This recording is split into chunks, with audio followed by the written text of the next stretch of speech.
see my brother sneak behind the couch. I go around to the other side. I pull back and I shoot him. Hits him right in the face.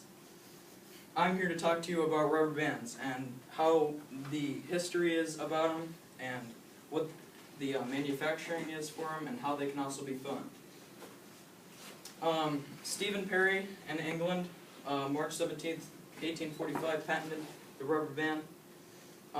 He wasn't actually the one who created them because Mesoamericans back in 1600 BC actually had vulcanized rubber items that they used to hold together tools and used for slingshots. Those aren't actually exactly rubber bands, but they're similar, and Stephen Perry wasn't actually named the creator of the rubber band.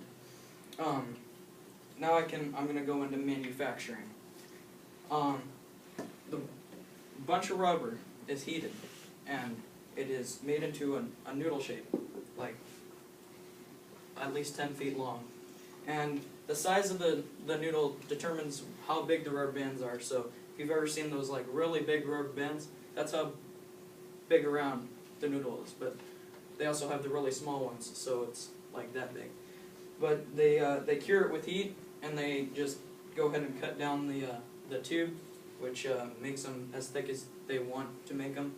And there are special machines that make each and every type of rubber band.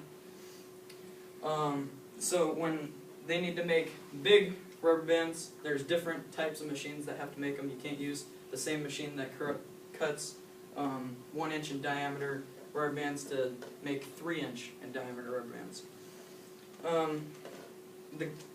If you've ever seen red, blue, or green rubber bands, when they're in the noodle shape, they actually dye them or paint them, and then they go into the process of cutting them. If you've ever heard of silly bands, for shapes, once they have the noodle shape, when they cure it with heat, they make the shape that they need to make, maybe like a butterfly. They make it into the shape of the butterfly, and they go down and cut the noodle that way. Rubber bands can also be used for a lot of things that are fun. If you've ever heard of bungee jumping, inside the cords, they actually have really long rubber bands, but they're not exactly the same as rubber bands. They're more of an elastic thing that helps them propel back up towards, or let them bounce so that they don't go splat. And at fairs, they have those trampoline machines that where they attach you to if you've ever seen them, attach you to a series of ropes that bounce you so that you don't fall off and break open your head like I did. Finger guns. Playing with finger guns is what I've used a lot. It's kind of like a gun trolley where you have the rubber band and it wraps around and you can just shoot it like a gun, or you can just shoot back. And back in science of 7th grade, Max Higgins and I, and a bunch of other people, I think Wyatt was in there too, we used to shoot paper things at each other. I think Tristan was there too.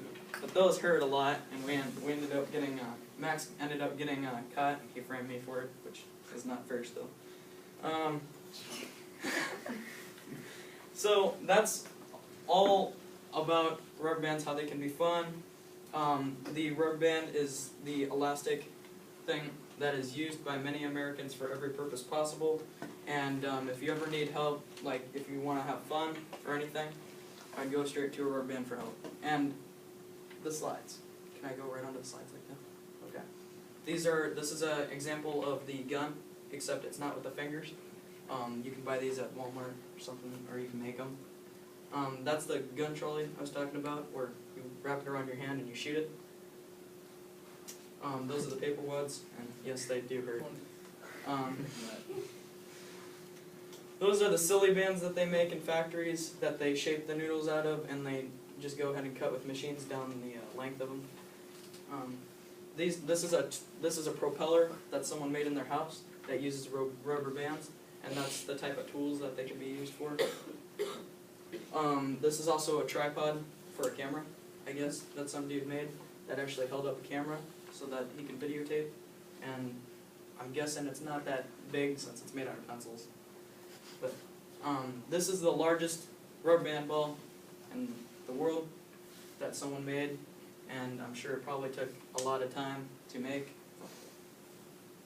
This I found on a website about rubber bands. This is a machine gun that has a bunch of rubber bands attached to it, so that when you do the lever thing, it fires them very rapidly.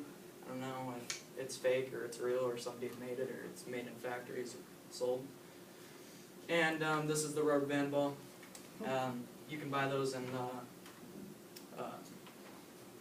places in Cedar Rapids, Walmart, Office Max. And thank you.